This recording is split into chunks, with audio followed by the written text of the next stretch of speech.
In this lesson, we're going to begin our look at basic object inheritance by taking a look at the object class itself. So if we go out to docs.oracle.com/javase/8, which is our version, so it might be 7 or another version if you're using a different version other than 8, /docs/api/java/lang/object.html. Now this is the API for the object class, and it is in the java.lang package.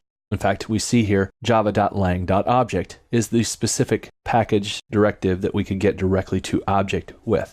Now java.lang, of course, is included in all of our Java projects as an import statement, so we don't actually have to import java.lang. But all of our class objects that we create ourselves are ultimately going to implicitly extend the object class. Now that means that we have object as the superclass or the ultimate superclass for the entire type structure that we'll be creating. So what happens with an object? An object has one constructor, just the default constructor, which takes no parameters. But the really cool thing about object is it defines a set of methods that are going to exist in any object, which we'll need to override to make more specific for our subclass objects. For example, cloning, determining if objects are equal, getting the class hash code, and ToString. And there are some other ones as well. And you can read more about the different object properties and determining what you would need to do in order to make sure to satisfy those methods if you were to override them. Now we're going to override the ToString, and you'll see here the base class, if we don't override it, we'll just get a class.getName plus the @ plus integer.toHexString hash code. So it's just going to return whatever the name of our class is, and then some crazy hash code that's not really human readable. We'll see that, and we'll see why it's so important then to override the ToString method in order to make our project work the way we want it to. So go ahead and get your Java IDE open and create a project called Basic Object Inheritance. Now in that, let's create a new class under our source folder, and we'll call it Animal.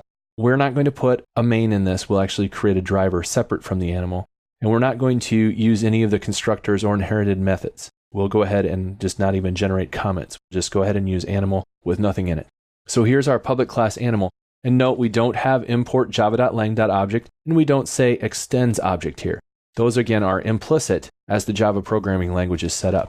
But we do have the ToString method available to us. In fact, if we simply say public string ToString, that's going to override the default Java ToString. What I'm going to do first is actually just have our animal object doing absolutely nothing. And let's go ahead and create a driver. We'll just create a new class, and we'll just call this driver. We will put a main method in this one so that we can have our system work. Now let's go ahead and expand our code a little bit. And in here, let's just create a new animal. And then let's system.out.println the animal. Of course, this is not going to do anything, and you might ask, well, how does it know to print out animal? Again, because animal inherits from object, which has a ToString, there is a ToString available to us, and we're going to use that. And when we see this print out, what we'll see as it runs is it will run the basic object ToString method, which again is going to have the name of the class, the @ and then a hash code. So animal @15 db9742. So you can see that that does print out the basic object ToString, even though I didn't do anything in animal at all. So what I'm going to do is actually override this method.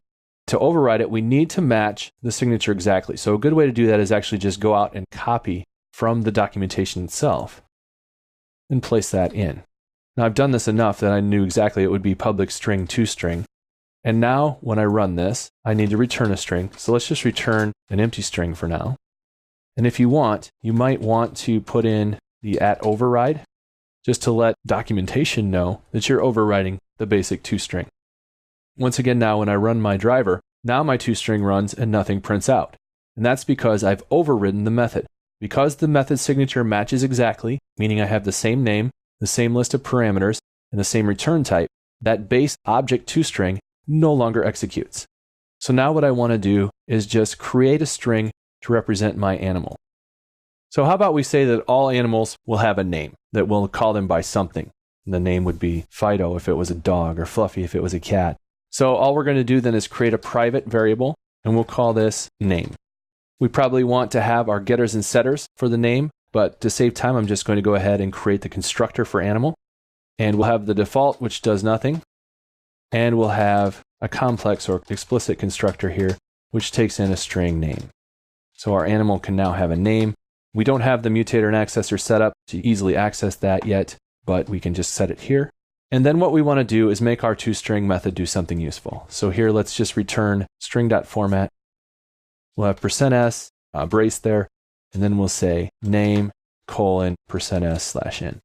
And what we're going to do here is we'll have the getClass.getName, just like we had in the default ToString. And here, let's get the name back.